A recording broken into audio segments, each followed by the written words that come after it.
What up, guys? This is Guido, the boss at Bout's Most Wanted Scammers. Special episode today. I'm going to be talking about my first replica ever. First one that I've ever gotten. Before I get down and dirty, though, if you are watching this on YouTube and if you're not a member of Bout's Most Wanted Scammers, go to Facebook, type in Bout's Most Wanted Scammers in the search bar, fill out all the questions, send a request, and update yourselves on yesterday's and today's Bout Scammers. All right, so my first replica ever. What comes to the story? Back in 1999, when I was a junior in high school. I've always wanted a WCW Big Gold. I've had these magazines from Figures Inc. I think it's called, if I can remember, and I always seen the WCW belts. I think at the time was either 125 or $150 or something like that. And I says, man, that's a sweet ass belt, man. You know, I really wanted it. And that time, I was in high school. Again, a junior, 1999. 17 years old, 16, 17. And wasn't working, right? No job, doing the school thing. So, my older brother, he ended up getting a job and saved up a couple of paychecks working at a grocery store. And he ended up buying me my first replica belt, man. You know, and it's something that has obviously sentimental value. I was so happy that he bought it for me, you know. And it was a WCW Big Gold, and I believe it also came out in 1999, and it was the kind that it's a 1 millimeter thick plates, I believe, and well, let's show it to you. So this thing, let's see, 1999, we're in 2024, so this sucker is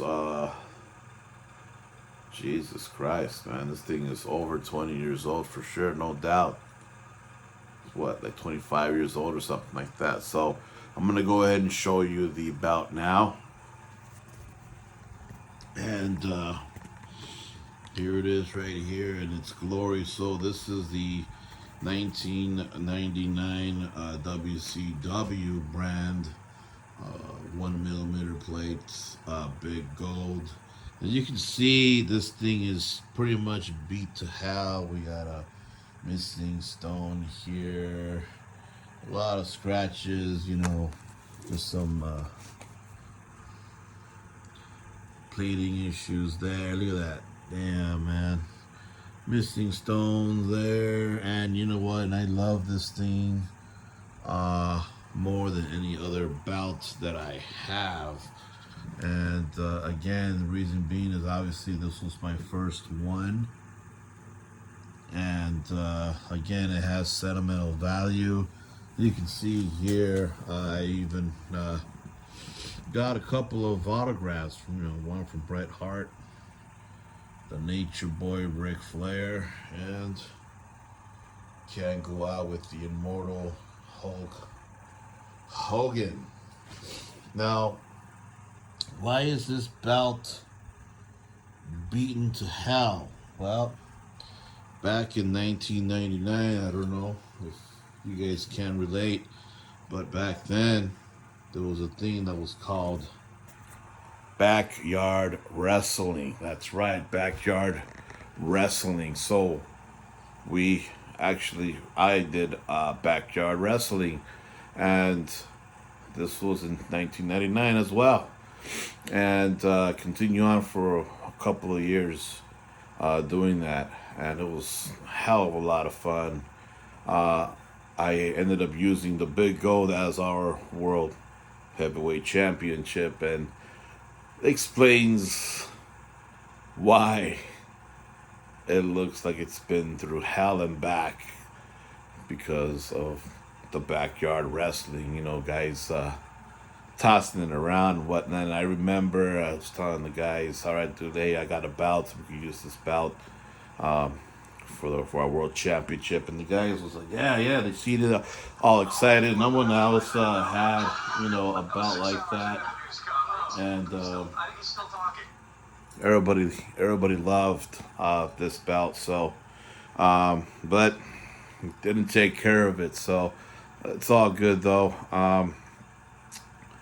Backyard wrestling was fun back then. It was a hell of a time, and based mainly on wrestling.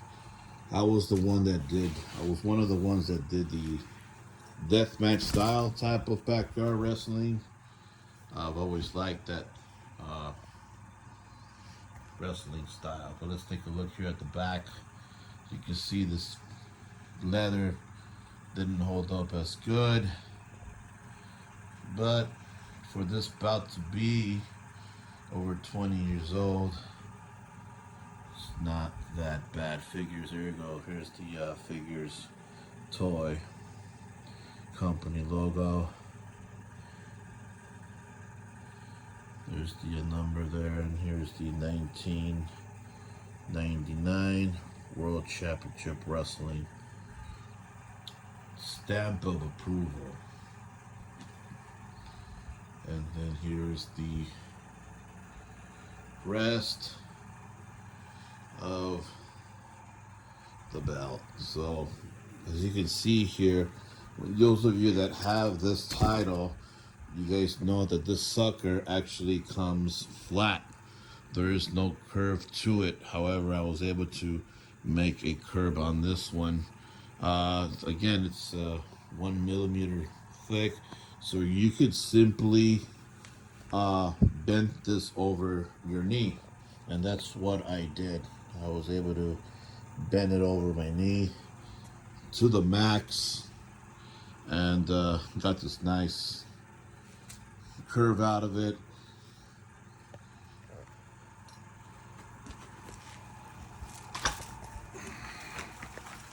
Still, again, one of the best belts, my favorite belt that I have in my collection.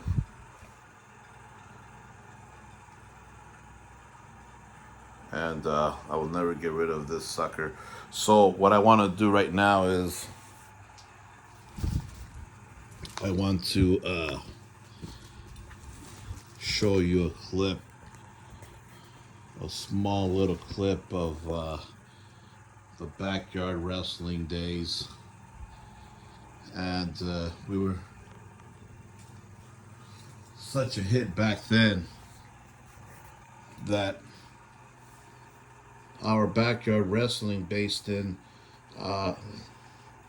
East Los Angeles in California, we were one of the best, not only in California, but we were one of the best out of the United States.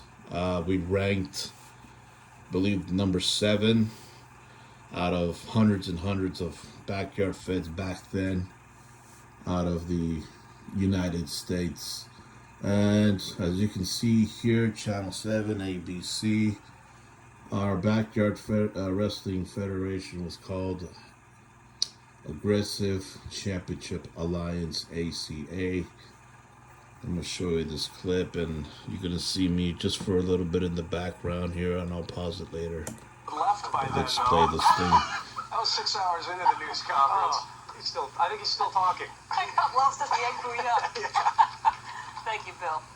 Well, one of the hottest sports for teenage boys in Southern California is one that is not sanctioned, marginally supervised, and potentially dangerous. It's backyard wrestling. They're emulating their TV heroes. Some of them want to be on TV themselves, but critics say they're more likely to end up in the emergency room. All right, I'll take you inside the ring for this eyewitness extra.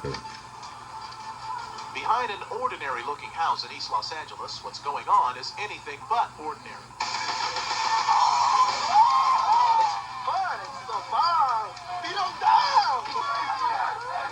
This is the ACA, the Aggressive Championship Alliance, one of at least 400 backyard wrestling groups that have sprung up around the country. ACA champion. So as you can see here, that's the big go that I have still currently. Obviously there was a lot better condition than what it is now.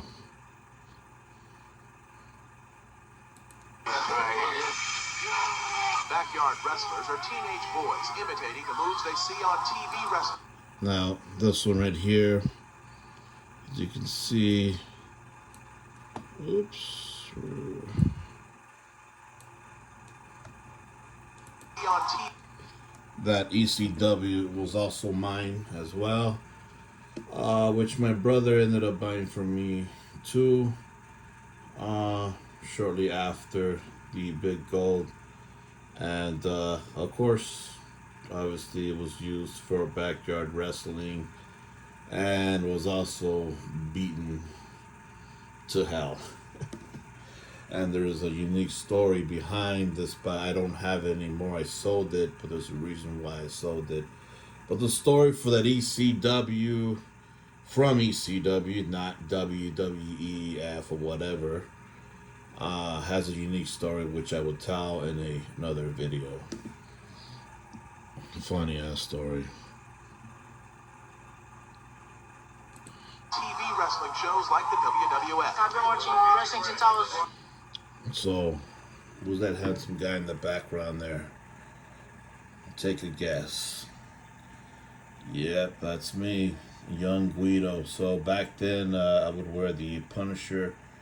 It's my favorite Marvel character, and my character was more to the hardcore or extreme type of wrestling.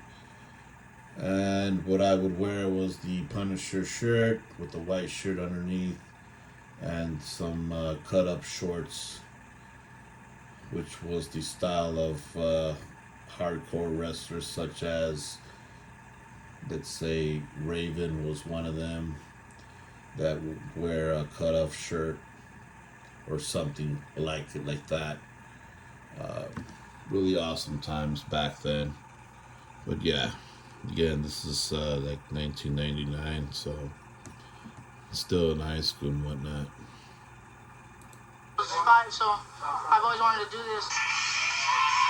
He has a baby face, a little boy's voice, and the unlikely ring name of Too Tough. It's his first time in the ring. 15-year-old Chris Ruiz is here with the full knowledge and support of his mother. Are you concerned for his safety at all? No, I talked to the one that's in charge, and they pretty much are pretty careful about certain stuff, and they don't get it too, like physical. Still, it is physical and potentially dangerous. So that's why they come on Sundays, we practice, we script the matches. So no one gets hurt. Okay. Has anyone ever been hurt? Yes, they have been hurt. How bad? Some cuts, some bruises. Nothing major.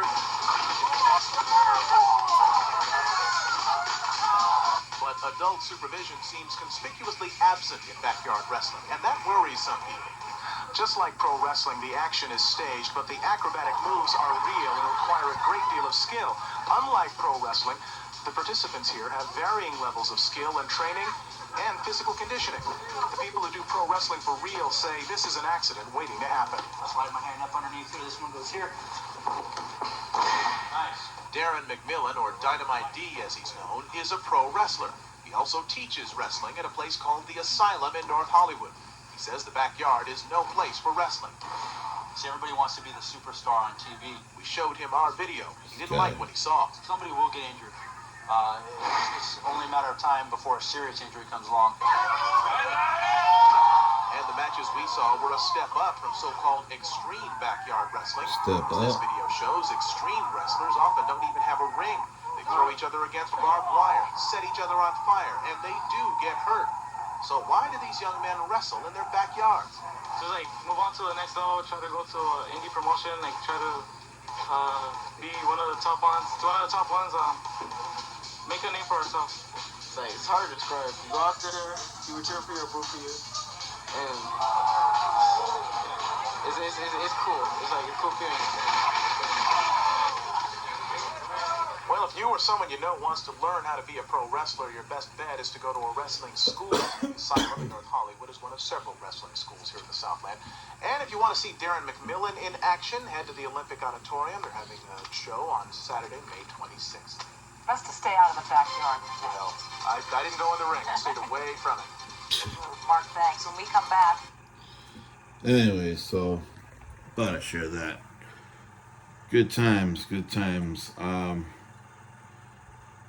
That guy Darren, where it says, "Oh, this is an accident waiting to happen." That guy from XPW, Dynamite D. You know, funny thing is that more wrestler has gotten hurt under XPW than we did. So whatever, if it was just a hater.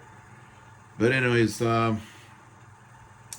that's it for this video, guys. If you guys got any questions, and if you guys are watching this again on YouTube, if you're not a member of Bout's Most Wanted Scammers, go ahead, become a member, and check out all the profiles on all these slippery and slimy scammers. Alright, guys. Catch you guys later.